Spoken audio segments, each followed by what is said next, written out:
Hello guys, welcome to SSP platform. मेरा नाम है अभिषेक, आपकी केमिस्ट्री का टीचर, आपका मेंटर, आपका फ्रेंड।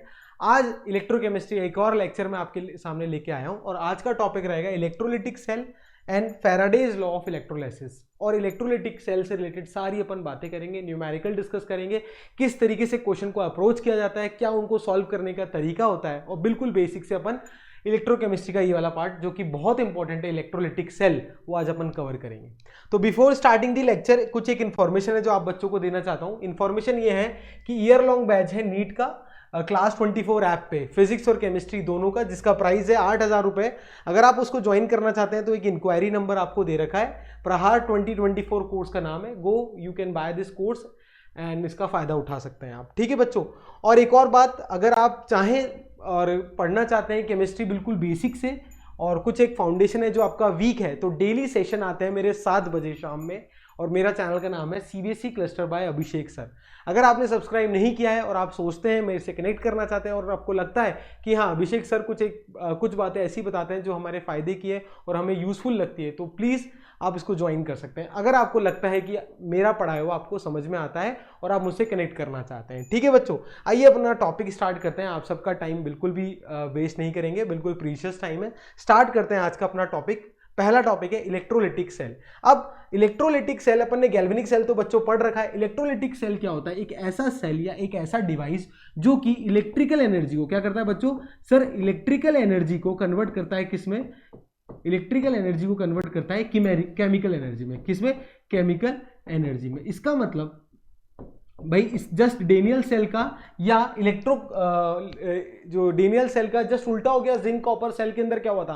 केमिकल एनर्जी से इलेक्ट्रिकल एनर्जी प्रोड्यूस की गई थी। यहां क्या है? इलेक्ट्रिसिटी अपन देंगे, इलेक्ट्रिसिटी प्रोवाइड करेंगे। क्यों? क्योंकि केमिकल रिएक्शन हो। तो नोट करके एक बात लिख सकते हो कि here electricity is provided. Electricity is provided, पहले से ही इलेक्ट्रिसिटी आप देते हो। क्यों? इन ऑर्डर या so that chemical reaction can take place. Electricity is provided for chemical reaction to occur, for chemical reactions to occur. अब अपन केमिकल रिएक्शन को अकर कराने के लिए क्या करेंगे? इलेक्ट्रिसिटी को प्रोवाइड करेंगे, इलेक्ट्रिसिटी प्रोवाइड करेंगे, ठीक है। आइए इलेक्ट्रोकेमिकल सेल इलेक्ट्रोलिटिक सेल दिखता कैसा है, मैं आपको डायग्राम बता दूं। ये है आपका इलेक्ट्रोलिटिक सेल। अभी कंप्लीट नहीं, अभी आपको समझाता हूं। इसके अंदर क्या करते हैं अपन? ये जो सोल्यूशन है ये है मोल्टन NaCl। क्या है बच्चा पार्टी? सर ये है मोल्टन NaCl। मोल्टन बोले तो इसमें सिर्फ Na+ है और Cl- है। इसमें क्या है? इनमें Na+ है और सिर्फ Cl- है। Na+ और Cl- आयन है मोल्टन फॉर्म में, मतलब प्योर फॉर्म में। ये जो दोनों इलेक्ट्रोड है, ये किसकी इलेक्ट्रोड है? प्लेटिनियम की इलेक्ट्रोड है। इनर्ट इलेक्ट्रोड भी बोला जाता है इनको। ये दोनों जो इलेक्ट्रोड्स हैं, ये और ये दोनों, इलेक्ट्रोड 1 एंड इलेक्ट्रोड 2, इस तरीके से बना देता हूं। ये क्या है? इनर्ट इलेक्ट्रोड है। क्या है बच्चा party? Sir inert electrode. Inert electrode किस किस की होती है? प्लैटिनियम की हो सकती है या ग्रेफाइट की हो सकती है। इसकी हेल्प से अपन क्या करते हैं? इनर्ट इलेक्ट्रोड्स बनाते हैं जो कि इससे रिएक्ट ना करें, मेरे सोल्यूशन से रिएक्ट ना करें, ठीक है बच्चों। अब ये सेल कनेक्ट कर दिया मैंने, ये पॉजिटिव पार्ट है और ये नेगेटिव पार्ट है। अगर ये पॉजिटिव है तो ये वाला पार्ट, ये इस वाली रॉड पे क्या आ जाएगा? पॉजिटिव चार्ज एक्वायर हो जाएगा या नहीं हो जाएगा? बिल्कुल। और ये नेगेटिव है तो इस वाली रॉड पे नेगेटिव चार्ज एक्वायर हो जाएगा या नहीं हो जाएगा? बिल्कुल सर, सही कह रहे हैं। यहां तक किसी को भी कोई दिक्कत नहीं। जैसे ही मैंने इलेक्ट्रिसिटी प्रोवाइड करी तो इलेक्ट्रोड्स पे क्या हो गया? चार्ज डेवलप हो गया। एक पे पॉजिटिव चार्ज हो गया, एक पे नेगेटिव चार्ज हो गया। अब मैंने आपको एक चीज पहले भी बताई थी, लेफ्ट में हमेशा क्या रखते हैं बच्चा पार्टी? एनोड। तो ये जो मेरा पॉजिटिव वाला पार्ट है ये क्या होगा? एनोड। बस एक अंतर होता है, इलेक्ट्रोकेमिकल सेल में लेफ्ट में एनोड होता है पर वो नेगेटिवली चार्ज होता है। तो लोन जो वर्ड होता है, लेफ्ट, एनोड, ऑक्सीडेशन और नेगेटिव, वो हमेशा इलेक्ट्रोकेमिकल सेल के लिए होता है, डेनियल सेल के लिए होता है, ना कि इलेक्ट्रोलिटिक सेल के लिए। इलेक्ट्रोलिटिक सेल में एक अंतर होता है कि एनोड लेफ्ट में तो होता है बट वो पॉजिटिवली चार्ज होता है, और कैथोड क्या होता है? नेगेटिवली चार्ज, और ये होता है मेरा राइट साइड में। क्या होता है मेरा? राइट साइड में। यहां तक किसी को भी कोई दिक्कत नहीं? सर कोई भी दिक्कत नहीं है। अब ये जो मोल्टन NaCl है, इसके आयन्स है Na+ और Cl-, ये कहां जाएंगे? खुद सोचो आप। प्लस हमेशा माइनस की तरफ जाएगा, तो Na+ कहां जाएगा? सर कैथोड की तरफ, मतलब कैटायन कैथोड की तरफ जा रहा है। इस तरीके से याद कर सकते हो। Cc कैटायन जो होता है सोल्यूशन के अंदर, वो किस तरफ जाता है? कैथोड की तरफ। इसको याद करना नहीं है, वैसे सिंपल सी बात है, पॉजिटिव हमेशा नेगेटिव की तरफ जाएगा और एनायन हमेशा किस तरफ जाएगा, एनोड की तरफ या पॉजिटिव टर्मिनल के थ्रू। यहां तक किसी को भी कोई दिक्कत है? नहीं सर, यहां तक हमें कोई भी दिक्कत नहीं है। अब समझो मैं समझाना क्या चाहता हूं आप बच्चों को। अगर मैं आपसे पूछूं कि एनोड पे क्या रिएक्शन हो रही है, एट एनोड, तो एनोड पे क्या रिएक्शन हुई, अगर आप मेरे को लिख के बताएंगे। तो मैंने आपको एक चीज और बताई थी, एक वर्ड याद रखना, भले ही इलेक्ट्रोकेमिकल सेल हो, इलेक्ट्रोलिटिक सेल हो या कोई भी सेल हो, उसके अंदर एनोड पे हमेशा क्या होगा, ऑक्सीडेशन। एनोड पे हमेशा क्या होगा, ऑक्सीडेशन, यहां याद रखना, ठीक है। एनोड पे क्या होगा, ऑक्सीडेशन। अब खुद सोचो आप, इन दोनों में Cl माइनस कहां जाएगा, एनोड पे, और वहां उसका ऑक्सीडेशन होगा। तो क्लोरीन का जो माइनस एक्वस के अंदर हुआ आयन है, वो का उसका क्या होगा, ऑक्सीडेशन। ऑक्सीडेशन बोले तो लॉस ऑफ इलेक्ट्रॉन। तो ये क्या करेगा, एक इलेक्ट्रॉन लूज करके हाफ Cl2 गैस में कन्वर्ट हो जाएगा और एक इलेक्ट्रॉन क्या कर देगा, ये लूज कर देगा। चेक कर लीजिए इसको, क्लियर है? कोई भी डाउट है किसी बच्चे को तो प्लीज कमेंट सेक्शन में जरूर डालिएगा। लॉस ऑफ इलेक्ट्रॉन हुआ तो क्या हो गया बच्चा, हो गया सर मेरा ऑक्सीडेशन। अब बात करते हैं कैथोड पे सर क्या होगा। अगर मैं आप सब बच्चों से पूछूं कि कैथोड पे क्या होगा, तो आप सब बच्चों को पता है सर, कैथोड पे आपने पढ़ाया था क्या होता है, रिडक्शन होता है। क्या होता है, रिडक्शन होता है। रिडक्शन मतलब क्या होता है बच्चों, गेन ऑफ इलेक्ट्रॉन। अब Na+ जाएगा कैथोड पे, अगर Na+ कैथोड पे जाएगा एक्वस, तो वो क्या करेगा सर, वो इलेक्ट्रॉन एक गेन कर लेगा और क्या बना लेगा, Na सॉलिड बना लेगा, नहीं बना लेगा। चेक करो, कोई भी डाउट है? नहीं सर, कोई भी डाउट नहीं है। इसका मतलब सर एनोड पे ये रिएक्शन हुई, कैथोड पे ये रिएक्शन हुई, और ये मेरा इलेक्ट्रोकेमिकल सेल इस तरीके से दिखता है। इस सेल से रिलेटेड एक बहुत इंपॉर्टेंट क्वेश्चन आता है, वो पूछता है एग्जामिनर आपसे कि what is the product of electrolysis. ये क्या हुआ, इलेक्ट्रोलिसिस हुआ ना, क्या हुआ देखो, Cl यहां जाके डिपॉजिट हुआ या क्लोरीन गैस बनके इवोपरेट हो गया और यहाँ Na+ आया। ये इनर्ट इलेक्ट्रोड है। क्या है, इनर्ट इलेक्ट्रोड्स है। बिल्कुल सर, यहां तक किसी को कोई भी डाउट है? नहीं सर, कोई भी डाउट नहीं है। तो अगर मैं आपसे पूछूं कि what are the product of electrolysis, मतलब ये जो रिएक्शन हुई, ये जो इलेक्ट्रोड पे दोनों एनोड और कैथोड पे जो रिएक्शन हुई, अगर मैं आप बच्चों से पूछूं what are the product PDT of this electrolysis. Electrolysis मतलब टूटना, ये जो टूटा है या ये एनोड और कैथोड पे ऑक्सीडेशन और रिडक्शन हुआ, उसके प्रोडक्ट क्या क्या मिले आपको। तो क्या आप ऐसे कह सकते हो सर, प्रोडक्ट है कि मेरा जो एनोड है वहां तो मुझे मिला क्या, क्लोरीन गैस। एनोड पे मुझे क्या मिला, क्लोरीन गैस, और कैथोड पे मुझे क्या मिला, सोडियम। तो मैं ये कह सकता हूं प्रोडक्ट ऑफ इलेक्ट्रोलिसिस के अंदर 2 पॉइंट लिख सकता हूं, क्या कि एट एनोड, पहला पॉइंट क्या लिख सकता हूं, एनोड पे मुझे क्या मिला, क्लोरीन गैस मिला, और कैथोड पे क्या डिपॉजिट हो गया, सोडियम। तो सोडियम सॉलिड गेट्स डिपॉजिटेड क्या, डिपॉजिटेड ऑन या at cathode, deposited at cathode. पहला इंपॉर्टेंट पॉइंट, बिल्कुल सर क्लियर है। दूसरा इंपॉर्टेंट पॉइंट ये कि एनोड पे क्या हुआ, क्लोरीन गैस इवॉल्व आउट हो गई। तो ये कह सकता हूं chlorine gas Cl2 gas evolve out at anode. Anode terminal पे क्या हुआ, क्लोरीन गैस इवॉल्व आउट हो गई। यहां तक किसी भी बच्चे को कोई दिक्कत है? नहीं सर, बिल्कुल इजी सी बात है, एक एक स्टेप समझ में आ रहा है। अब एनसीईआरटी में कुछ एक चीजें बहुत कंफ्यूजिंग के लिए दे रखी है और बच्चों को समझ में नहीं आती। हर एक लाइन का मैं यहां पर तो निचोड़ लेके आया हूं। तो वो निचोड़ ये है कि अभी तक मैंने क्या किया बच्चों, ये सोल्यूशन जो लिया, ये क्या लिया था, मोल्टन NaCl लिया था। क्या लिया था, मोल्टन NaCl, मतलब Na और Cl ही प्रेजेंट है इसमें। तो क्या है, Na के पास चारा है यहां जाने का और Cl- के पास चारा है एनोड पे जाने का। अब अगर मैं आपको मोल्टन की जगह बोलूं कि यहां एक्वस NaCl ले लिया, बहुत गौर से मेरी बात सुनना, मैं बोल रहा हूं मोल्टन NaCl की जगह if I take aqueous NaCl, क्या कर रहा हूं, यहीं पर सिचुएशन समझाने की कोशिश कर रहा हूं। अगर मैं आपसे बोलूं कि अगर मैंने मोल्टन की जगह एक्वस NaCl ले लिया, क्या लिया, एक्वस NaCl, तो अंतर क्या पड़ेगा सर, एक्वस होने के कारण H2O भी है तो H+ और OH- आयन भी इधर होगा या नहीं होगा, बिल्कुल। और NaCl में से Na+ और Cl- तो ऑलरेडी है। अब दिक्कत यह है सर कि अभी आपने कहा पॉजिटिव वाला पार्ट कैथोड पे जाएगा और नेगेटिव वाला पार्ट एनोड पे जाएगा और ऑक्सीडेशन और रिडक्शन की रिएक्शंस होगी, बताया था, बिल्कुल। अब सर मुझे ये बताओ कि सर H+ को मैं भेजूं कहां पर, कैथोड पे, या Na+ को कैथोड पे भेजूं, ये मुझे कैसे पता चलेगा।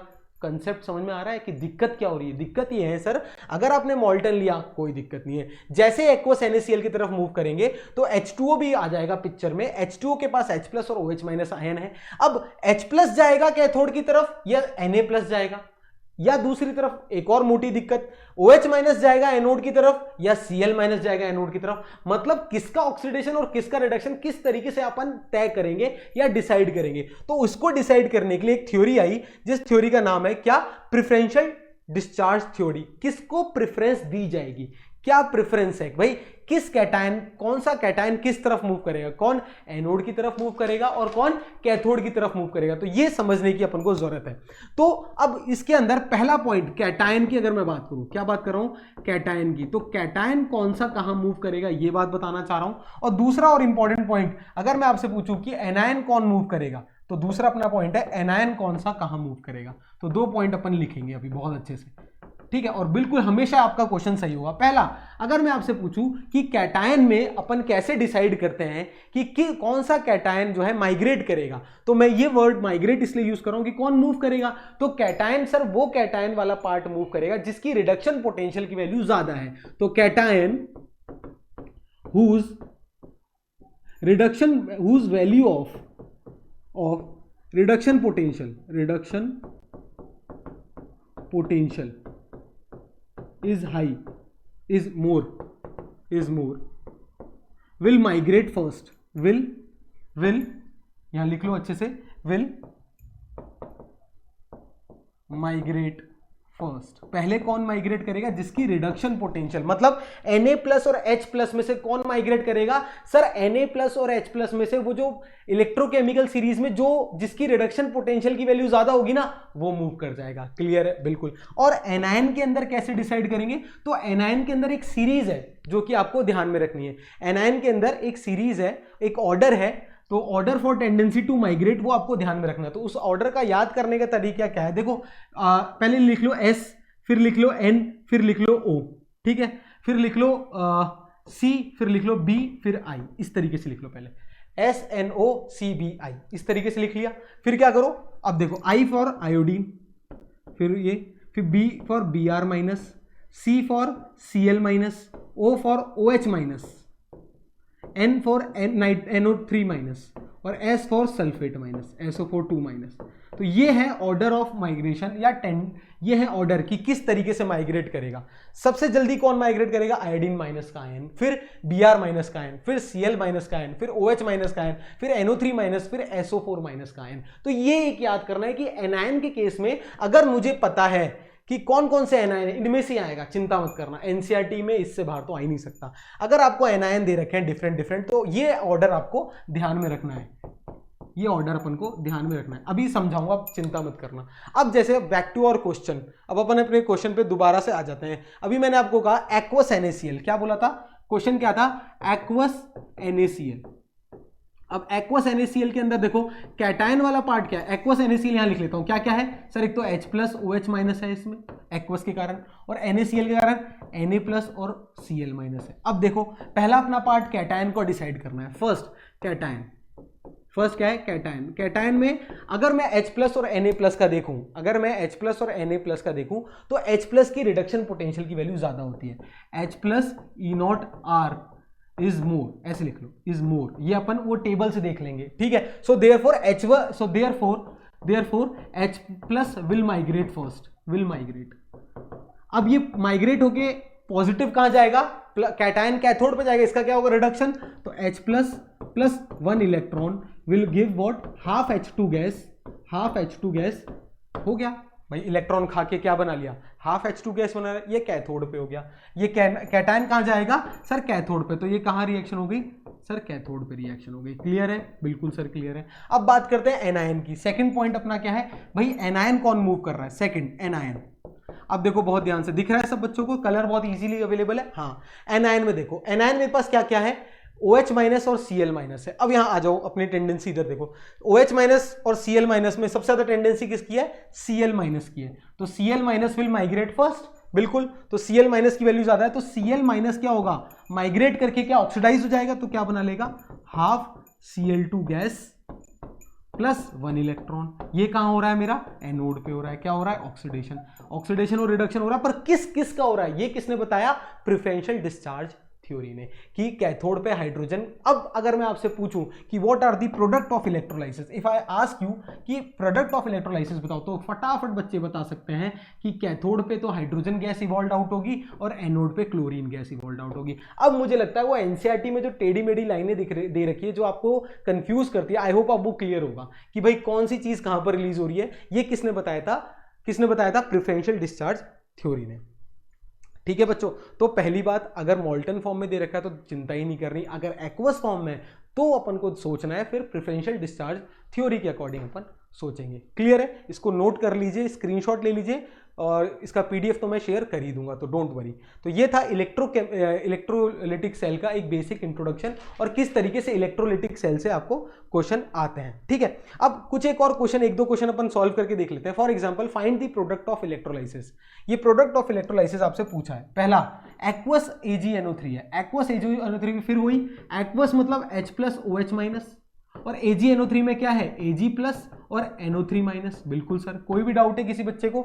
नहीं सर, कोई भी डाउट नहीं है। इसका मतलब अब कैटायन Ag+ और H+ में सिल्वर की वैल्यू, सिल्वर में रिडक्शन पोटेंशियल की वैल्यू ज्यादा होती है, तो E0R for silver Ag is greater than E0R reduction potential for H।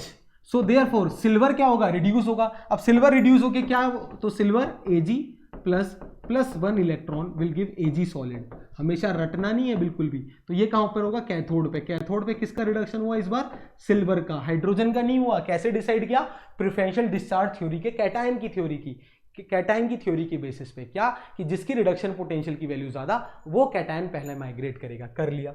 दूसरा पॉइंट अगर अपन बात करें OH-, ठीक है, इसको एक मिनट, इस सेकंड वाले को डिलीट कर देते हैं, पहले यही सॉल्व करते हैं। OH- और NO3-, एनायन की बात करते हैं भाई। OH- और NO3-, फिर याद करो, यहां लिख लो, देखो SNO, ठीक है, और CBI ऐसे लिख लो। अब देखो OH- और NO3- में से डेफिनेटली OH- विल माइग्रेट, क्योंकि OH- की क्या है? टेंडेंसी ज्यादा है। इस तरीके से अपन ने याद किया था वो थ्योरी, OH- की ज्यादा है, तो OH- क्या होगा? ऑक्सीडाइज होगा।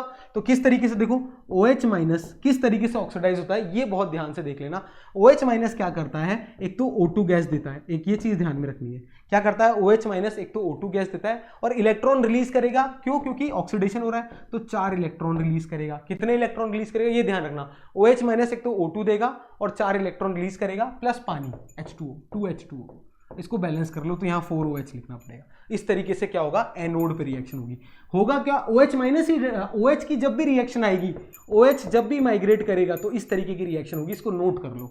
तो ये क्या हो गया? लॉस ऑफ इलेक्ट्रॉन होगा, ऑक्सीडेशन, और ऑक्सीडेशन कहाँ होता है? एनोड पे। कहाँ होता है? एनोड पे। ये भी किसने बताया? प्रेफरेंशियल डिस्चार्ज थ्योरी ने। क्लियर है? कोई भी डाउट है?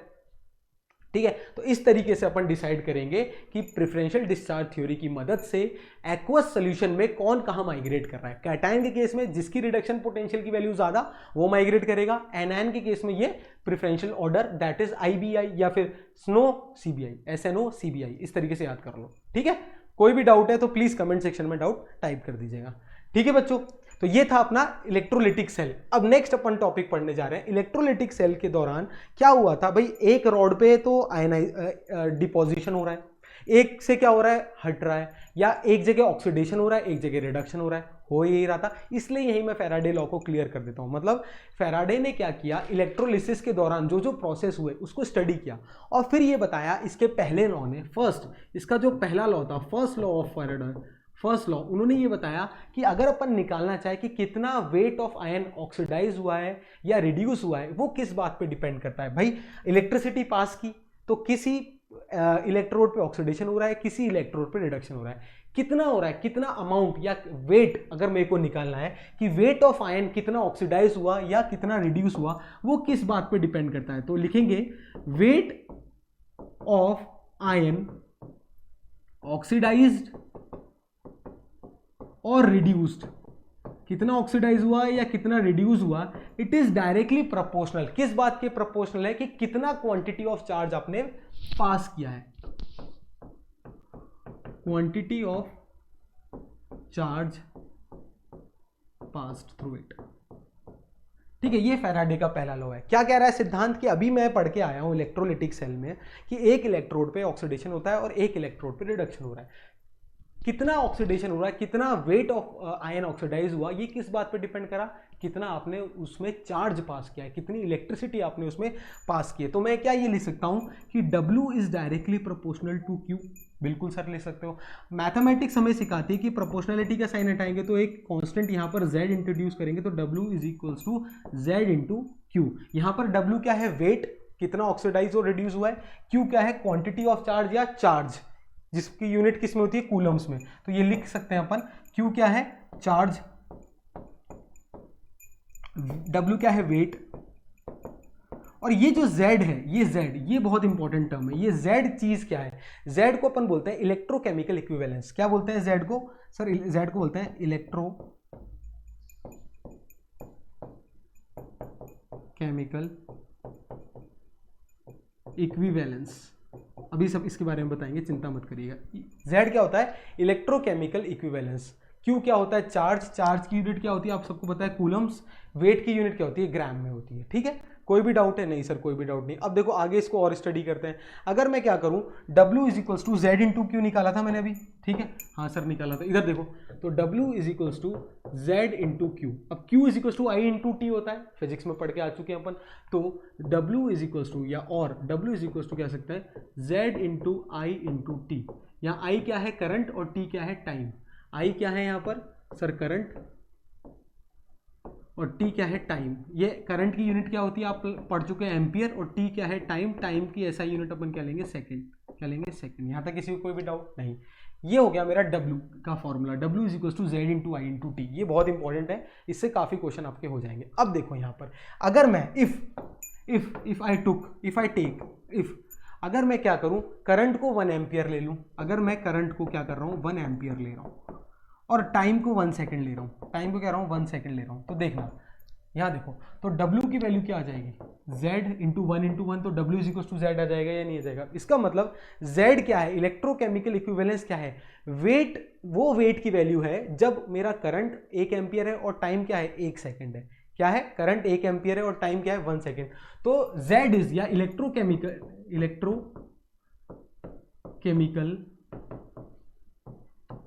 Equivalence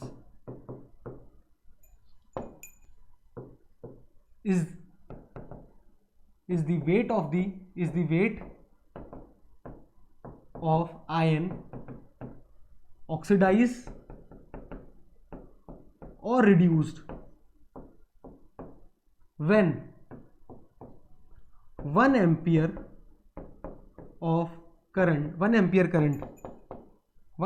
current is passed through the rod, is passed for 1 second। भाई उस इलेक्ट्रोड पे कितना वेट डिपॉजिट हो रहा है, ऑक्सीडाइज हो रहा है या रिड्यूस हो रहा है, जब अपन 1 एम्पियर करंट 1 सेकंड तक पास कर रहे हैं, तो वो वेट किसके बराबर हो जाएगा, इलेक्ट्रोकेमिकल इक्विवेलेंस के बराबर हो जाएगा। तो W will be equal to Z when I equals to 1 ampere and T is equals to 1 second. ये बहुत इंपॉर्टेंट बात है कि इलेक्ट्रोकेमिकल इक्विवेलेंस, ये जो Z वाली चीज है, ये है क्या, क्लियर है सब बच्चों को, Z है क्या, ठीक है, हाँ सर क्लियर है। अब और इसको एनालाइज करते हैं, देखो अच्छे से और एनालाइज करते हैं। W इज इक्वल्स टू क्या आया था मेरा, अभी देखो बहुत ध्यान से देखना, W इज इक्वल्स टू क्या आया था बच्चा party, sir W is equals to आया था मेरा Z इंटू क्यू आया था। यहाँ तक किसी को भी डाउट नहीं। इलेक्ट्रोकेमिकल इक्विवेलेंस, तो W is equals to, electrochemical equivalence की वैल्यू होती है इक्विवेलेंट वेट अपॉन फैराडे। ये होता है मेरा Z की वैल्यू, ठीक है, अलग पे ये होता है मेरा Z की वैल्यू इंटू क्यू। ये क्या है, WEQ इक्विवेलेंट वेट, यहाँ पर WEQ क्या है, equivalent wait.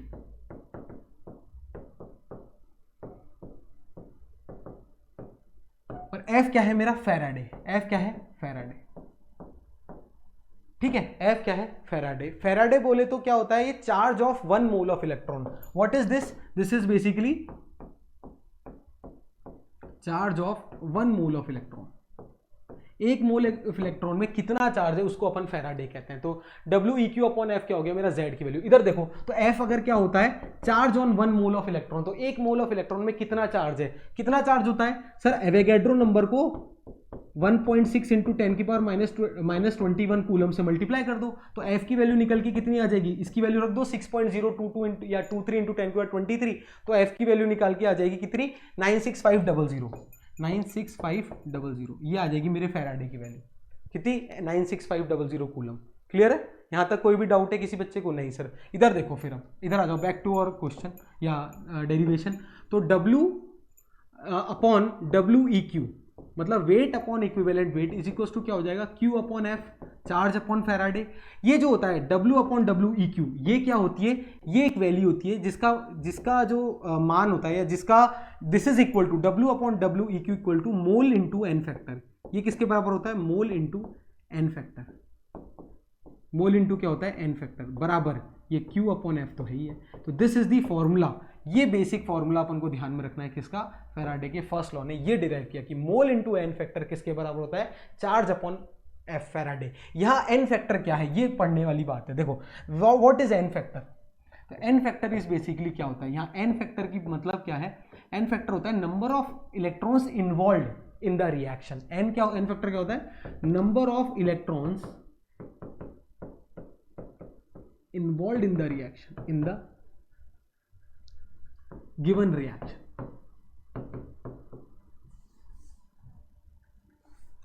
given reaction for example अगर मैं आपसे बोलूं NaCl का एग्जांपल लिया था, तो Na plus 1 electron is giving what, Na था, तो इधर कितने इलेक्ट्रॉन इन्वॉल्व है, इधर कितने इलेक्ट्रॉन इन्वॉल्व है, देखना एक इलेक्ट्रॉन इन्वॉल्व है। तो ये एक क्या है मेरा, एन फैक्टर की वैल्यू कितनी होगी, NF कितना हो गया 1, इस तरीके से देखेंगे। क्लियर है, तो एन फैक्टर क्या है, number of electron involve in the reaction. तो W upon W E Q क्या हो गया, charge upon Faraday, Q upon F.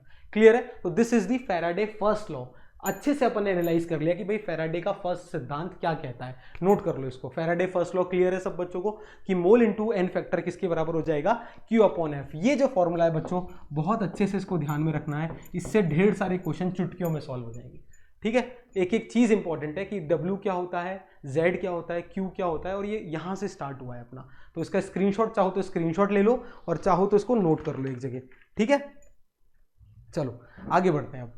ठीक है, अब देखो यह भाई कोई भी चीज पढ़ते क्यों है अपन, कि उसका भाई सिग्निफिकेंस क्या है सर, ये कहाँ काम आता है, तो उसको काम में लेते हैं, किस तरीके से पहला लॉ काम में आता है। तो उसको पढ़ने के लिए क्या करते हैं, एक कंसिडर करो एक इक्वेशन। मान लेते हैं कोई एक मेटल है, क्या है, कोई एक मेटल है, कंसिडर द इक्वेशन। ठीक है, कंसिडर द रिएक्शन, कोई भी एक रिएक्शन कंसिडर कर लेते हैं, देखो समझने के लिए, कि मान लो एक मेटल है Mn+, इसने क्या किया, n इलेक्ट्रॉन खाए, n नंबर ऑफ इलेक्ट्रॉन्स खाए, तो क्या बना लेगा ये, M सॉलिड बना लिया या एक्वस, इस तरीके से बनाएगा। रिडक्शन हो रहा है या नहीं हो रहा, बिल्कुल। तो इधर क्या है, देखो यहां पर मैंने आपको बताया था, ये क्या हो रहा है, n क्या है, यहाँ ये स्मॉल n की वैल्यू क्या है, ये है मेरा एन फैक्टर, ये मेरा क्या आ गया, एन फैक्टर, और क्या हो रहा है, रिडक्शन हो रहा है, क्या हो रहा है, रिडक्शन हो रहा है। अब यहां पर बहुत ध्यान से समझना, ये एफ जो होता है, एफ फैराडे, मैंने क्या पढ़ाया था आपको, फैराडे क्या होता है, charge on 1 mole of electron, क्या बताया था, charge of 1 mole of electron, या charge on 1 mole of electron लिख लो, चार्ज ऑफ या ऑन 1 मोल इलेक्ट्रॉन। ठीक है, यहां तक कोई भी डाउट है नहीं। कितने इलेक्ट्रॉन इन्वॉल्व है, n इलेक्ट्रॉन इन्वॉल्व है। तो फॉर n इलेक्ट्रॉन्स, अगर मैं n इलेक्ट्रॉन्स की बात करूं, तो कितना चार्ज होगा n इलेक्ट्रॉन के पास, NF होगा। कितना चार्ज होगा सर, NF होगा टोटल चार्ज। तो ये टोटल चार्ज कितना हो गया, n इंटू एफ। ये न्यूमेरिकल करने में बहुत काम आएगा, NCERT में ढेर सारे ऐसे न्यूमेरिकल है। तो टोटल चार्ज कितना हो गया, n इंटू एफ। क्लियर है, कोई भी डाउट है, तो NF चार्ज रिक्वायर्ड है अपन को 1 mole of Nm plus metal को रिड्यूस करने के लिए। तो NF कितना है, NF is the total charge required for 1 mole of metal M।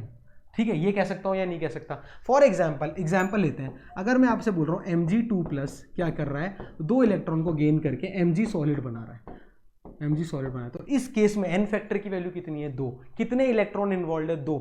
एक फैराडे चार्ज कहाँ है, 1 मोल ऑफ इलेक्ट्रॉन पे 1 फैराडे चार्ज होता है। तो 2 मोल ऑफ इलेक्ट्रॉन पे टोटल चार्ज कितना होगा, 2f चार्ज। तो मैं ऐसे लिख सकता हूं कि यहां पर 2f चार्ज जो है is required, 2f charge is required for 1 mole of Mg solid. 2f charge is required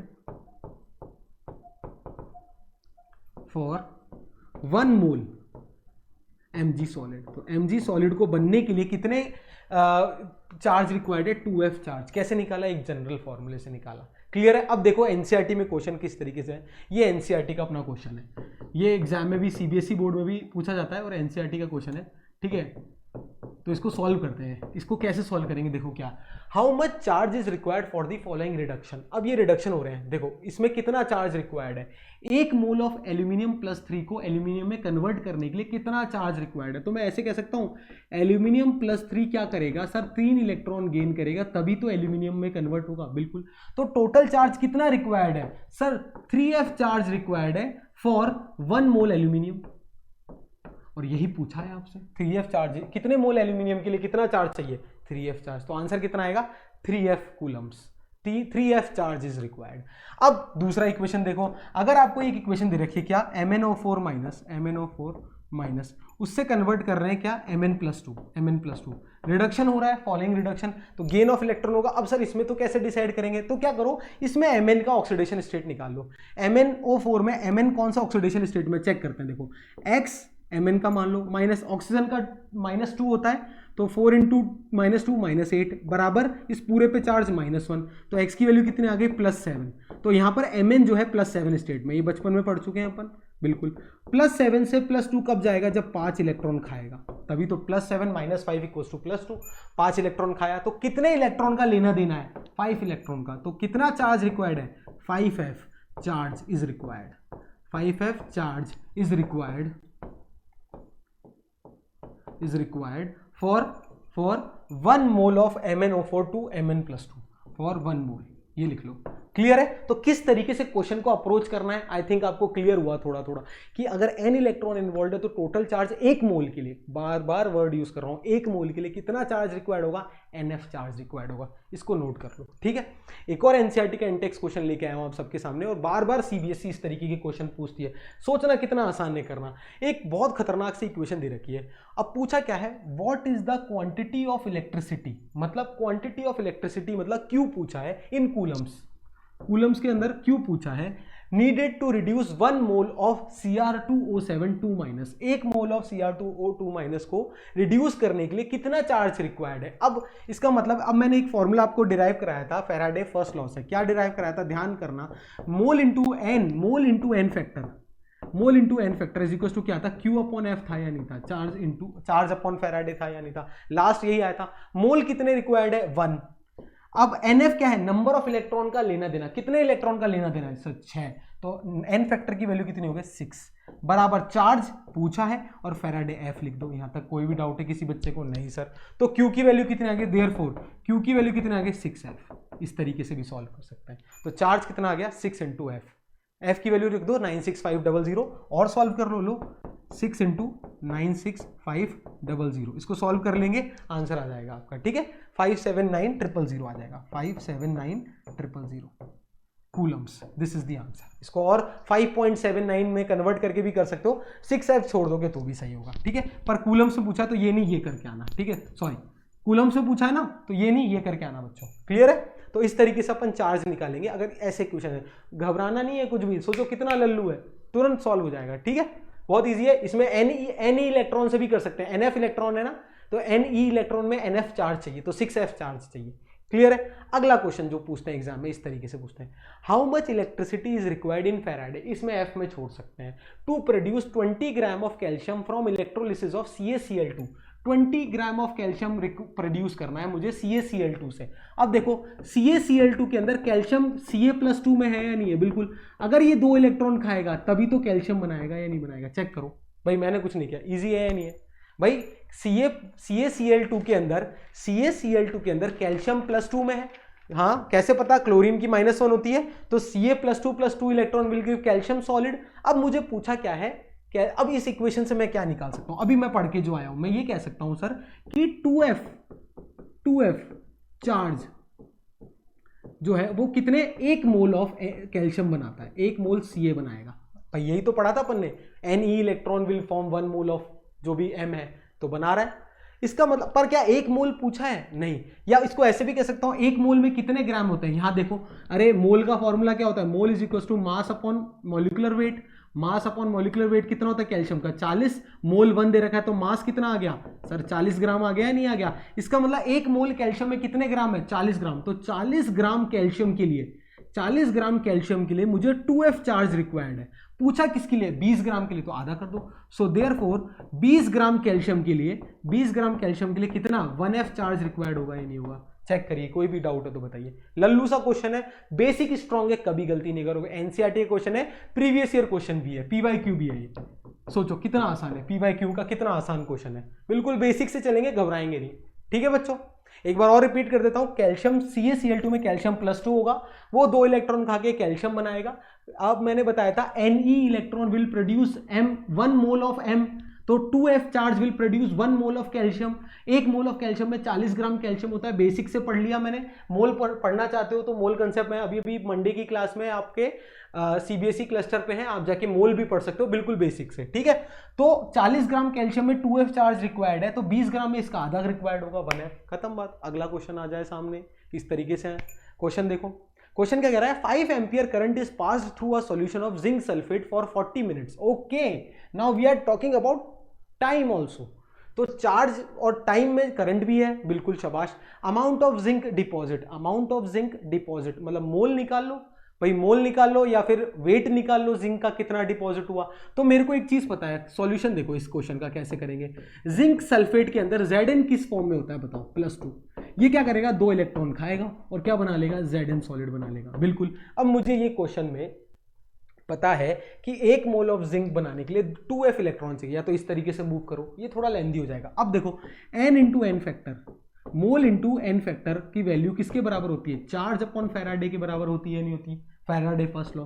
charge बोले तो I into T, current into time upon Faraday. हाँ सर, अब देखो मोल कितने गिवन है, कितने मोल पूछे हैं, n पूछा है, n फैक्टर कितने इलेक्ट्रॉन का लेना देना है, 2 इलेक्ट्रॉन का, तो 2 बराबर Q, I कितना है, करंट कितना है 5 एम्पियर, टाइम लेना भैया 40 मिनट नहीं सेकंड में कन्वर्ट कर लेना, इंटू 60।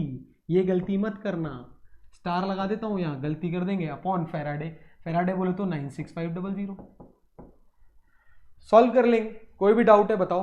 तो इस तरीके से इसका क्या आ जाएगा, मोल आ जाएगा भाई, मोल आ जाएगा या नहीं आ जाएगा, चेक करो। नंबर ऑफ मोल्स निकाल लेंगे, कैसे आ जाएगा भाई, 5 4 20, तो इसको आप सॉल्व कर लोगे तो मोल की वैल्यू आ जाएगी 6000 अपॉन 96500। ये मोल्स आ गए।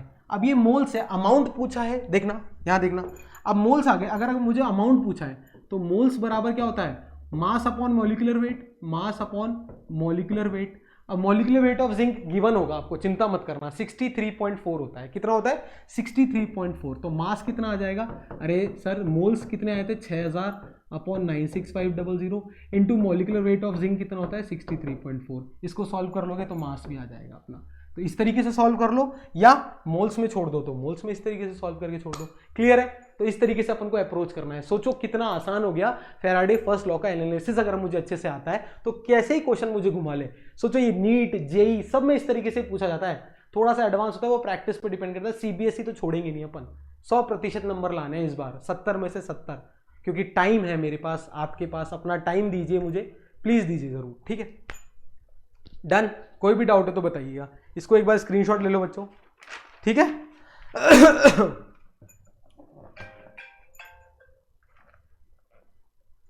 चलिए अब बात करते हैं, ये तो ये इतनी बात है। अब नेक्स्ट फैराडे का पहला लॉ पढ़ लिया अपन ने, अब सेकंड लॉ, अब फैराडे सेकंड लॉ पढ़ते हैं, वो भी बहुत इंपॉर्टेंट है। तो सेकंड हेडिंग डालेंगे अपन, क्या, फैराडे सेकंड लॉ, फैराडे का सेकंड लॉ, ये भी इंपॉर्टेंट है भाई। फर्स्ट लॉ क्या कहता है, W is directly proportional to Q, ठीक है। सेकंड क्या कहता है, अगर when same amount of electricity is pass through 2 और मोर देन 2 सॉल्यूशंस, अगर अलग अलग सॉल्यूशन में same amount of electricity pass की गई, उस केस के अंदर जो वेट ऑफ आयन डिपॉजिट है वो किसके बराबर होगा, किसके प्रोपोर्शनल होगा, इलेक्ट्रोकेमिकल इक्विवेलेंस। देखो इसको लिख लेते हैं जो समझ में आएगा। व्हेन सेम अमाउंट ऑफ, जब same amount of electricity is passed through 2 different solutions, अगर 2 अलग अलग सॉल्यूशन है, दोनों में सेम अमाउंट ऑफ इलेक्ट्रिसिटी मैंने पास की, देन उस केस में weight of ion deposit, weight of ion oxidize या रिड्यूस या डिपॉजिट लिख देता हूं, आयन डिपॉजिटेड या deposit is directly proportional to electrochemical equivalence Z. It is directly proportional to electrochemical equivalence. लिख देता हूं पूरा क्योंकि एग्जाम में थ्योरी लिखनी पड़ेगी अपन को। इलेक्ट्रोकेमिकल इक्विवेलेंस, इसको नोट कर लो, बहुत इंपॉर्टेंट है, ठीक है, ये भी इंपॉर्टेंट है। क्लियर है? Weight is directly proportional to, W is directly proportional to Z, इसका मतलब ये है। क्लियर है? कोई भी डाउट है? नहीं सर कोई भी डाउट नहीं। अब देखना बहुत ध्यान से, बहुत ध्यान से अगला स्टेप इसका देखना। इसका मतलब सर, इसका मतलब आप ये कहना चाह रहे हो कि W is directly proportional to Z, मतलब क्या होता है? Equivalent weight upon Faraday. अभी पढ़ के आ चुके हैं, अच्छी राइटिंग में लिख देते हैं। तो W is directly proportional to equivalent weight upon F Faraday. अरे Z की जगह बस ये लिख दिया, कोई भी डाउट है? नहीं। सो आई कैन ऑल्सो से कि W is directly proportional to W equivalent. इसका मतलब इक्विवेलेंट वेट के डायरेक्टली प्रोपोर्शनल होता है वेट डिपॉजिटेड जब सेम अमाउंट ऑफ करंट मैंने पास की गई है। क्लियर है? इसका मतलब मैं इस तरीके से भी कह सकता हूं ना, और आई can say W1 upon W2 is equals to W equivalent of 1 upon W equivalent of 2। अगर दो सोल्यूशन की बात कर रहा हूं तो इस तरीके से कह सकता हूं या नहीं कह सकता? बिल्कुल। यहां तक किसी को भी कोई डाउट है? नहीं सर कोई भी डाउट नहीं। इसको मैं और किस तरीके से लिख सकता हूं, सॉरी, इसको और किस तरीके से लिख सकता हूं?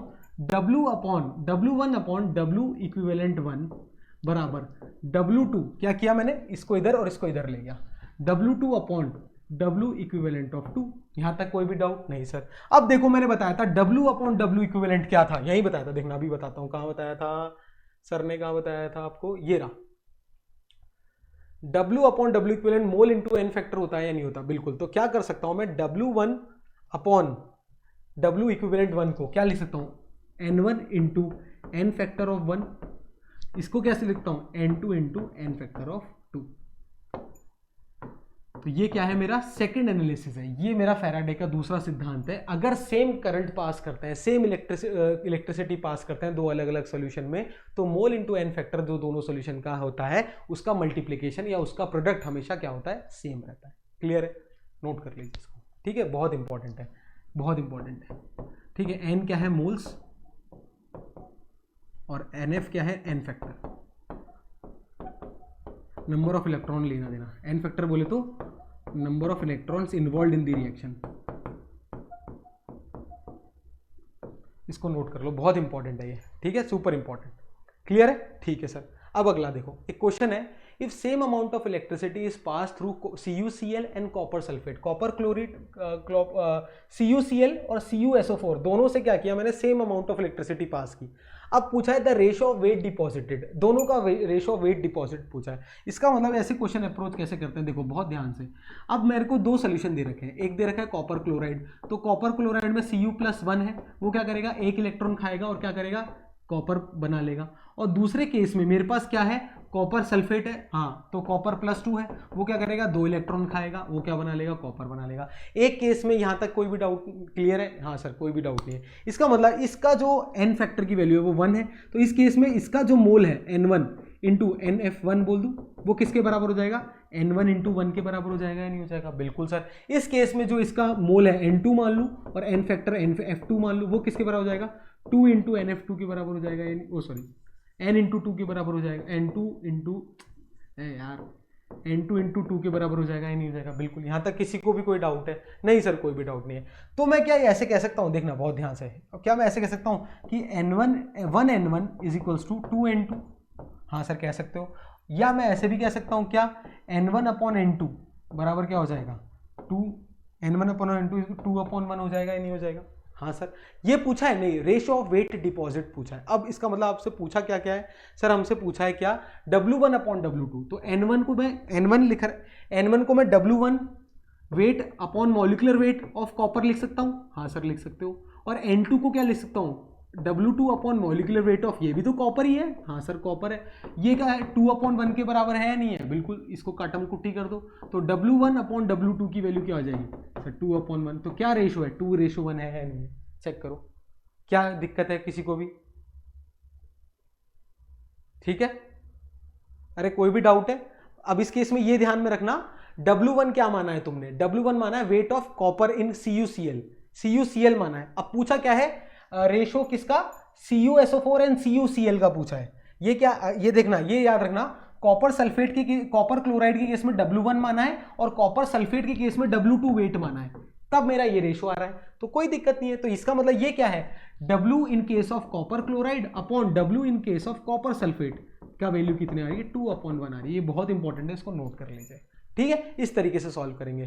कर लिया कैसे, n into NF1 is equal to N2 into NF2 के बराबर, बहुत सिंपल है। डन, बिल्कुल सर।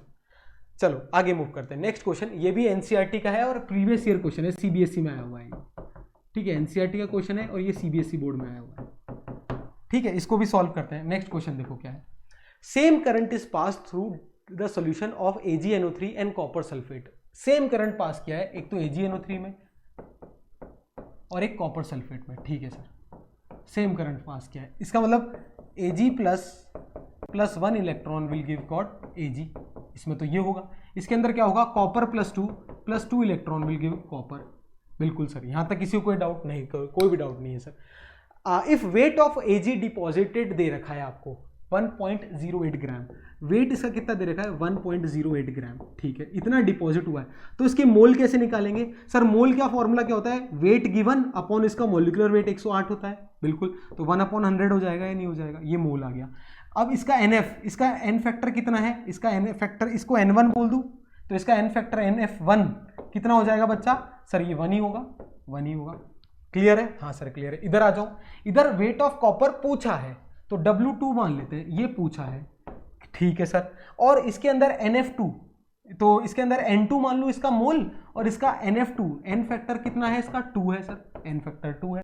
क्लियर है? हाँ सर क्लियर है। इसका मतलब sir as per Faraday law, as per second law of Faraday, second law क्या कह सकता हूं, N1 into NF1 is equal to N2 into NF2। हाँ सर, N1 कितना आया था 1/100 इंटू NF1 कितना है 1 बराबर N2 सर पता नहीं, और NF2 कितना आया अपना 2। यहां तक किसी को कोई डाउट नहीं सर। इसका मतलब N2 की वैल्यू कितने आ गई, कितने आ गई सर 1/200। क्लियर है? तो कॉपर कितना मोल कॉपर डिपॉजिट हुआ, मैंने ये निकाल लिया। अब क्या करना है, वेट पूछा है ना भाई, वेट पूछा है, calculate weight of copper deposit, तो कुछ नहीं करना, वेट ऑफ कॉपर डिपॉजिट, तो weight of copper upon copper का मॉलिक्यूलर वेट कितना होता है 63.5 बराबर 1/200। हाँ सर, तो वेट ऑफ कॉपर डिपॉजिट कितना आ जाएगा बच्चा सर 63.5/200 ग्राम, ये आंसर। इसको सॉल्व कर लेना, ठीक है। इस तरीके से अपन इस क्वेश्चन को सॉल्व करेंगे। क्लियर है? कोई भी डाउट है? ठीक है, इसको सॉल्व कर लेना। 0.32 ग्राम आएगा, 0.32। इसको, ये ज्यादा इंपॉर्टेंट है, कंसेप्ट इंपॉर्टेंट है कि फैराडे के लॉ से मैंने किस तरीके से, सोचो कितना टिपिकल कर दे क्वेश्चन, फैराडे की मदद से मैं इतना जल्दी इस क्वेश्चन को सॉल्व कर सकता हूं। नोट कर लेना इसको, ठीक है बच्चों। चलिए, तो ये था मेरा इलेक्ट्रोलिटिक सेल क्या होता है, इलेक्ट्रोलिसिस के दौरान वेट जो डिपॉजिट होता है चार्ज से, वो कैसे डिपेंड करता है। अब कुछ एक पैरामीटर्स हैं जो कि इलेक्ट्रोलिटिक सेल के अपन को पढ़ने हैं, कि जब मैंने इलेक्ट्रोड को सेल में डाला तो सेल क्या करता है, सॉल्यूशन में डाला तो सॉल्यूशन क्या करता है, एक रेजिस्टेंस ऑफर करता है, कंडक्टेंस ऑफर करता है, कंडक्टिविटी क्रिएट करता है। तो उन सब चीजों के बारे में भी अपन यहीं पढ़ लेते हैं। तो अगला टॉपिक है अपना रेजिस्टेंस ऑफ इलेक्ट्रोलिटिक सॉल्यूशन, की इलेक्ट्रोलिटिक सॉल्यूशन का रेजिस्टेंस कैसे निकालते हैं। तो रेजिस्टेंस की डेफिनेशन आप सब बच्चों को पता है क्या, it is basically the opposition या द हिंड्रेंस, या कह सकता हूं क्या, अपोजिशन और hindrance offered by solution is called resistance, offered by the solution।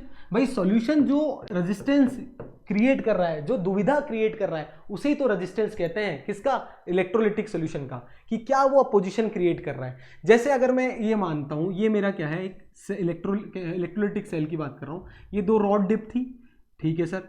इन दोनों रॉड के बीच में ये क्या है, इलेक्ट्रोलिटिक क्या है, सॉल्यूशन है। इस सॉल्यूशन क्या करेगा, ये इलेक्ट्रॉन्स के फ्लो को क्या करेगा, रेजिस्ट करेगा। अब वो किस तरीके से करेगा वो समझना है।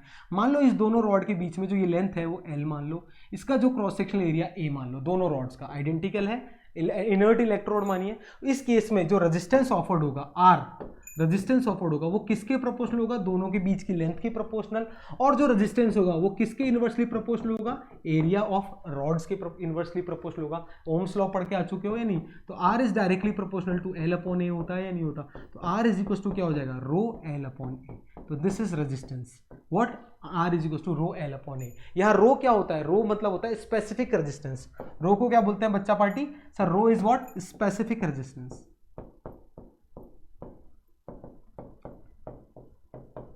स्पेसिफिक रेजिस्टेंस भी बोलते हैं या रजिस्टिविटी भी बोलते हैं इसको, क्या बोलते हैं बच्चा पार्टी, रजिस्टिविटी। ये बचपन में पढ़ चुके हो आप लोग। रजिस्टिविटी एल लेंथ होता है, इसकी यूनिट क्या होती है, ओम्स। क्या इसको इस तरीके से डिनोट करते हैं, क्या बोलते हैं इसको, ओम। ओम इसकी यूनिट होती है। क्लियर है? कोई भी डाउट है किसी बच्चे को? नहीं सर कोई भी डाउट नहीं। अब देखो रजिस्टिविटी क्या होती है ये समझते हैं। देखो मैंने भी बताया था अभी, आर इज इक्वल टू क्या बताया था, रो एल अपॉन ए। अगर मैं क्या करूं, इफ एल अगर मैं 1 मीटर ले लूं एंड एरिया को ले लूं 1 मीटर स्क्वायर, उस केस में मेरा आर की वैल्यू कितनी हो जाएगी सर, रो। आर की वैल्यू क्या हो जाएगी, आर इज इक्वल टू क्या हो जाएगा, रो। तो स्पेसिफिक रेजिस्टेंस, या और इसको उल्टी तरीके से भी लिख सकते हो, या रो इज इक्वल टू क्या होता है, R into A upon L भी लिख सकता हूँ या नहीं लिख सकता।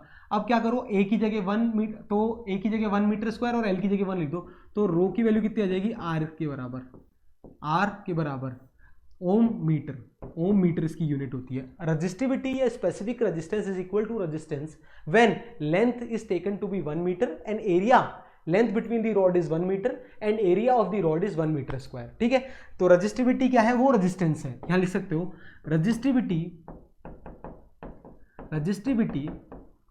Is the resistance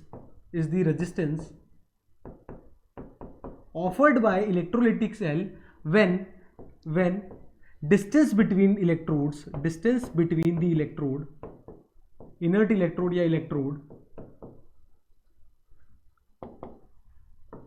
electrode is 1 meter and area of electrodes is taken to be 1 meter square, then the resistivity is the resistance। Clear है? ओम मीटर इसकी क्या होती है, यूनिट होती है। इसको नोट कर लो। क्लियर है? कोई भी डाउट है तो बताइएगा। बिल्कुल इजी सी चीज़ है, बहुत लल्लू सी चीज़ है। इसमें जो बताने का जो चीज़ होगी मैं जरूर बताऊंगा। ठीक है, ये होगी रेजिस्टिविटी। अब बात करते हैं नेक्स्ट, कंडक्टेंस। कंडक्टेंस को डिनोट करते हैं लेटर जी से। किससे बच्चों, जी लेटर से डिनोट करते हैं। जी स्टैंड फॉर वही कंडक्टेंस। अब कंडक्टेंस क्या होता है, कंडक्टेंस मतलब भाई किस ईज से मेरी आयंस फ्लो कर रहे हैं, मतलब रेजिस्टेंस का जस्ट उल्टा। तो conductance is defined as the ease at which ions flow in the solution. Ions flows in the solution, in the electrolytic solution, या इन द सॉल्यूशन भी ले सकते हो, इन द सॉल्यूशन। किस ईज से मेरे आयन जो है किसी भी सॉल्यूशन के अंदर फ्लो कर रहे हैं। तो conductance G is denoted by 1 upon R. Inverse of resistance is conductance. अब रेजिस्टेंस की यूनिट ओम थी, तो कंडक्टेंस की यूनिट क्या होती है, ओम इनवर्स। क्या बोलते हैं इसको, ओम इनवर्स। और इसको इस तरीके से भी डिनोट करते हैं, ऐसे उल्टा ओम भी बनाते हैं, इस तरीके से इसकी ऐसा यूनिट होती है। या और इसकी एक और यूनिट यूज करते हैं अपन न्यूमेरिकल के लिए, सीमेंस। क्या करते हैं, सीमेंस। इसकी भी यूनिट है एस, सीमेंस। तो 3 तरीके से इसको रिप्रेजेंट कर सकते हो। क्लियर है? अगला नेक्स्ट कंडक्टेंस की बात आती है, कंडक्टिविटी। वही जैसे कंडक्टेंस किसका रेसिप्रोकल था, रेजिस्टेंस का, तो कंडक्टिविटी को लेटर को डिनोट करते हैं कप्पा से। क्या बोलते हैं, कप्पा। ठीक है, KAPPA लैटिन है कप्पा। ठीक है, kappa is what, inverse of conductivity. Conductivity का उल्टा होता है, वो sorry resistivity. Conductivity is inverse of resistivity, reciprocal of resistivity is conductivity. यहां तक किसी को कोई डाउट नहीं सर। अब रेजिस्टिविटी की ऐसा यूनिट की अगर मैं बात करूं तो यूनिट इसकी क्या थी, ओम मीटर थी, तो इसकी 1 अपॉन ओम मीटर हो जाएगी। तो कप्पा की यूनिट क्या हो जाएगी, 1 अपॉन ओम मीटर। या और इसको क्या लिख सकते हो, देखना, ओम इनवर्स मीटर इनवर्स, या इसको इस तरीके से भी लिखते हैं कई लोग, ओम इनवर्स को ऐसे। ठीक है, इस तरीके से भी लिख सकते हो। ये बहुत तरीके हैं किसी भी चीज़ को लिखने के, आप किसी भी तरीके से इसको लिख सकते हो। ओम इनवर्स को एक चीज़ और बताना चाहता हूँ, कहाँ गया ओम इनवर्स को, मो भी लिखता है। देखो ये देखो, ओम का इनवर्स मतलब ओम का उल्टा क्या हो गया, मो बोलते हैं इसको। क्या, मो। तो इसको भी क्या लिख सकते हैं, मो मीटर इनवर्स। क्या बोलते हैं, मो मीटर इनवर्स। ठीक है, अलग अलग तरीके हैं, इजी सी बात है, नोट कर लो। ठीक है। तो बेसिकली इलेक्ट्रोलिटिक सेल का मैंने रेजिस्टेंस पढ़ लिया, कंडक्टेंस पढ़ लिया, रेजिस्टिविटी पढ़ ली, कंडक्टिविटी पढ़ ली। अब इस पूरे इलेक्ट्रोलिटिक सेल को क्या किया, एक सेल माना है। तो इस सेल का क्या होता है, एक सेल कांस्टेंट भी होता है, जिसको अपन सेल कांस्टेंट को सिग्मा या जी स्टार से डिनोट करते हैं। किससे, जी स्टार, और इसको सिग्मा से डिनोट करते हैं, जी स्टार या सिग्मा। ये बेसिकली क्या होता है, एक रेशो होता है। It is the ratio between G star या sigma is basically the ratio between length और between length between the electrodes and area of electrode. ये होता है मेरा क्या, सेल कांस्टेंट। क्या होता है, it is the ratio between the separation between the electrodes and area of electrodes. ठीक है, it is the ratio between ratio of distance या सेपरेशन। इसको ऐसे लिख रहा हूं, ratio of separation between electrodes, जिसको अपन एल बोलते हैं, and area of cross section of electrode, area of cross section of electrodes, जिसे अपन ए बोलते हैं। क्लियर है बच्चों? तो दिस इज एल अपॉन ए। ठीक है, यहां तक कोई भी डाउट है? नहीं। अब देखो, मैंने सब चीजें पढ़ ली, लेकिन इसकी प्रैक्टिकल इंप्लीमेंटेशन बहुत ज्यादा इतना आसान नहीं है। क्या किसी लिक्विड के अंदर रेजिस्टेंस निकालना आसान है? नहीं सर। कैसे भाई, वायर का रेजिस्टेंस निकालना हमने आज तक सीखा है फिजिक्स के अंदर, लिक्विड केमिकल का कैसे निकालेंगे? तो क्या करेंगे, इस पूरे सोल्यूशन को अपन क्या करेंगे, एक सेल में कन्वर्ट करेंगे, जिस सेल को अपन क्या बोलते हैं, कंडक्टिविटी सेल। तो कंडक्टिविटी सेल में इस पूरे सोल्यूशन को कन्वर्ट करेंगे, इन दोनों इलेक्ट्रोड्स को डिप करके, और किस तरीके से कन्वर्ट करेंगे, और फिर उसकी हेल्प से मैं कैसे रेजिस्टेंस निकालूंगा, ये देखना। क्यों सर रेजिस्टेंस ही क्यों निकालना? देखो, अभी मैंने बताया जी स्टार की वैल्यू क्या होती है, एल अपॉन ए होती है। अगर मुझे कंडक्टिविटी निकालनी है किसी भी सेल की, अगर मेरे को कंडक्टिविटी निकालनी है कप्पा, तो कंडक्टिविटी का मैंने फॉर्मूला बताया था, क्या होता है, conductivity is basically reciprocal of resistivity 1 upon rho. और रेजिस्टिविटी क्या होती है, रा by L, R into L upon A होती है, नहीं होती? और एल अपॉन ए, यहां तक कोई भी दिक्कत है भाई?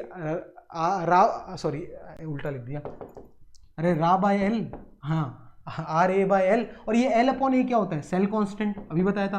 तो G star upon cell constant, G star upon R. अब देखो, जी स्टार क्या होता है, सेल कांस्टेंट। मतलब अगर मुझे किसी भी सेल की अगर कंडक्टिविटी निकालनी है और मुझे उस सेल कांस्टेंट गिवन है, तो मुझे निकालना क्या है बेसिकली, उस सेल का रेजिस्टेंस। तो रेजिस्टेंस फाइंड करते कैसे हैं वो देखना है अपन को। अगर मुझे रेजिस्टेंस बता दोगे किसी भी सेल का, सेल कांस्टेंट तो डेफिनेट होता है, तो उस सेल की कंडक्टिविटी अपन निकाल सकते हैं। तो रेजिस्टेंस निकालने के लिए ये अरेंजमेंट मैंने आपको बना रखा है। दो तरीके के अरेंजमेंट है जो अपने एनसीईआरटी में गिवन है, एक ये और एक ये। कैसे, बहुत ध्यान से समझना। इन दोनों को एक कलेक्टिवली कंडक्टिविटी सेल कहते हैं। कंडक्टिविटी सेल में क्या है, ये देखो, ये समझना, ये बहुत ईजी है। वही इलेक्ट्रोलिटिक सेल है, दोनों इलेक्ट्रोड्स को क्या किया, वायर से कनेक्ट कर दिया। अब वायर से कनेक्ट करने के बाद इसके अक्रॉस मैंने रेजिस्टेंस मेजर कर सकता हूं, या तो कैसे वो बताता हूं, या दूसरा क्या है, इसको मैंने इस तरीके की ट्यूब में कन्वर्ट कर दिया। इस ट्यूब में क्या है, ये इलेक्ट्रोलिटिक सोल्यूशन है, और ये रेड कलर से क्या है, मेरी प्लेटिनियम की इलेक्ट्रोड्स है, पीटी या ग्रेफाइट, वही जो पहले थी ना, ग्रेफाइट इलेक्ट्रोड्स है। ये क्या है, प्लेटिनियम या ग्रेफाइट की इलेक्ट्रोड्स है। और ये ब्लू कलर से, ये क्या है, मेरा इलेक्ट्रोलिटिक सोल्यूशन है। ये क्या है, मेरा वही सोल्यूशन है, सॉल्यूशन, इलेक्ट्रोलिटिक सॉल्यूशन है। और ये क्या है, ये मान लो ए, ये मेरा ए, ये ओ मान लो, ओ ए जो है ये भी एक कंडक्टिंग वायर है। क्या है, कंडक्टिंग वायर है। और ये भी क्या है, ये ओ डैश मान लो, ओ डैश बी, ये भी क्या है, मेरा एक कंडक्टिंग वायर। तो इस तरीके के अरेंजमेंट कर दिया। अब सर इस अरेंजमेंट से कैसे रेजिस्टेंस निकलेगा, ये इंपॉर्टेंट बात है। तो देखो, रेजिस्टेंस निकालने के लिए फिजिक्स का एक बहुत ही इंपॉर्टेंट टूल अपन यूज करेंगे, जिस टूल का नाम होता है व्हीट स्टोन ब्रिज। क्या बोलते हैं बच्चा, व्हीट स्टोन ब्रिज। आइए समझाता हूं मैं आपको सो कैसे व्हीट स्टोन ब्रिज में मैंने कन्वर्ट किया। अब देखो, मैंने क्या माना, इन प्लेटिनियम इलेक्ट्रोड्स के बीच का रेजिस्टेंस, इसका सोल्यूशन का रेजिस्टेंस निकालना है, आर मान लिया, आर ए। क्या मान लिया, आर ए। ये देखो, ये आर ए, देखना बहुत ध्यान से, ठीक है, बिल्कुल सर। ये ओ और ओ डैश मान लिया, हाँ सर, देखो ओ और ये ओ डैश, ठीक है। अब क्या किया, इस ओ को मैंने ए टर्मिनल से कनेक्ट किया, बिल्कुल देखना, ओ को मैंने ए टर्मिनल से कनेक्ट कर लिया इस तरीके से। यहां तक कोई भी डाउट है किसी बच्चे को तो नोट करना। ओ को मैंने क्या कर दिया, ए टर्मिनल से। इसको आर ए की जगह क्या कर लो, आर सेल लिख लो, सेल का निकालना है ना, आर सेल लिख लो। और ये मान लो आर ए, तो ये था ना ओ ए के बीच का जो रेजिस्टेंस है और ए के बीच का रेजिस्टेंस, इस वायर का कुछ ना कुछ रेजिस्टेंस होगा, उसको आर ए मान लिया, डेफिनेट होगा बिल्कुल। अब ये देखो ओ डैश और बी है, ओ डैश कहाँ है, ओ डैश और बी के बीच में भी एक रेजिस्टेंस है, बिल्कुल वही सेल के थ्रू कनेक्टेड है, ठीक है। ओ डैश और बी मान लेते हैं यहां, ये मान लो बी, इसके थ्रू इसका रेजिस्टेंस आर बी मान लिया। अब क्या किया मैंने बच्चों, ये ए बी के अक्रॉस क्या कर दिया, एक वेरिएबल रेजिस्टेंस कनेक्ट कर दिया, आर वी क्या कर दिया, एक वेरिएबल रेजिस्टेंस कनेक्ट कर दिया। इस दोनों के थ्रू क्या किया, एक वेरिएबल रेजिस्टेंस कनेक्ट कर दिया। क्या कर दिया बच्चों, इस एरो बनाते हैं ना, इसको वेरिएबल बोलते हैं, मतलब इसको वेरी करते हैं, इसकी वैल्यू चेंज करने से कैसे वैल्यूज चेंज होती है वो अपन मेजर करते हैं अलग अलग पॉइंट्स पे, ठीक है। ऐसा ही इसमें भी कर सकते हैं, तो मैं इसमें करके दिखा दिया इस तरीके से। और इन दोनों के थ्रू, इन दोनों के बीच में क्या किया मैंने, एक गैल्वेनोमीटर कनेक्ट कर दिया डिफ्लेक्शन के लिए, ऐसे। ये क्या है मेरा जी, गैल्वेनोमीटर। अब ये मेरा क्या है, व्हीट स्टोन ब्रिज है, क्या बोलते हैं इसको, व्हीट स्टोन ब्रिज, गेहूं का है, गेहूं पत्थर ब्रिज, गेहूं पत्थर पुल, व्हीट स्टोन ब्रिज बोलते हैं इसको। अब व्हीट स्टोन ब्रिज की कंडीशन क्या होती है, इस तरीके से अगर व्हीट स्टोन है ब्रिज और ये डिफ्लेक्शन, नल डिफ्लेक्शन दिखाता है अगर, तो इन दोनों रेजिस्टेंस का ratio that is R cell upon R A, R cell upon R A बराबर किसके होता है, इन दोनों रेजिस्टेंस का ratio R B upon R B, R B upon R V. R V किसी एक पॉइंट पर मैंने कांस्टेंट ले लिया है, ठीक है। अगर मुझे आर सेल निकालना है, आर सेल, तो कैसे निकालूंगा sir, R A into R B upon R V. तो इस तरीके से किसी भी सेल का मैं कैसे निकालता हूं रेजिस्टेंस, कैसे, by converting it into conductivity cell and then connecting a variable resistance and converting that cell into a wheatstone by using physics technique. इस तरीके से मैंने क्या निकाला, सेल निकाला। समझ में आया, एक बार और रिपीट करके देखोगे डेफिनेटली समझ में आएगा। एक बार फिजिक्स में व्हीट स्टोन ब्रिज पढ़ लोगे तो और अच्छे समझ में आएगा। अगर ये चीज समझ में नहीं आई तो कमेंट सेक्शन में जरूर डालिएगा। व्हीट स्टोन ब्रिज अगर आपने पढ़ रखा होगा तो क्लियर है, बाकी कुछ भी नहीं है। इस पूरे अरेंजमेंट को व्हीट स्टोन ब्रिज कहते हैं। ये गैल्वेनोमीटर होता है। गैल्वेनोमीटर क्या होता है, करंट को डिटेक्ट करने का काम आता है। तो जैसे ये नल डिफ्लेक्शन दिखाएगा, मतलब कोई भी डिफ्लेक्शन नहीं दिखाएगा, तो इन दोनों का रेशो बराबर इन दोनों के रेशो के बराबर होता है। ये क्या होती है, व्हीट स्टोन ब्रिज की कंडीशन। ये क्या होती है, condition for null deflection, for null deflection. इस की मदद से मैंने क्या निकाल लिया, सेल का रेजिस्टेंस, जो कि मेरा उद्देश्य था। तो इलेक्ट्रोलिटिक सेल का कंडक्टिविटी सेल का रेजिस्टेंस निकाल लिया, और रेजिस्टेंस निकाल लिया तो यहां पर पुट करके मैंने क्या निकाल लिया, कंडक्टिविटी निकाल ली। तो इस तरीके से मैं क्या निकालता हूं, resistance, conductance, conductivity, resistivity. I hope आज का लेक्चर अच्छा लगा हो तो लाइक शेयर सब्सक्राइब जरूर कीजिएगा वीडियो को। मिलते हैं नेक्स्ट वीडियो में, टिल देन टेक केयर।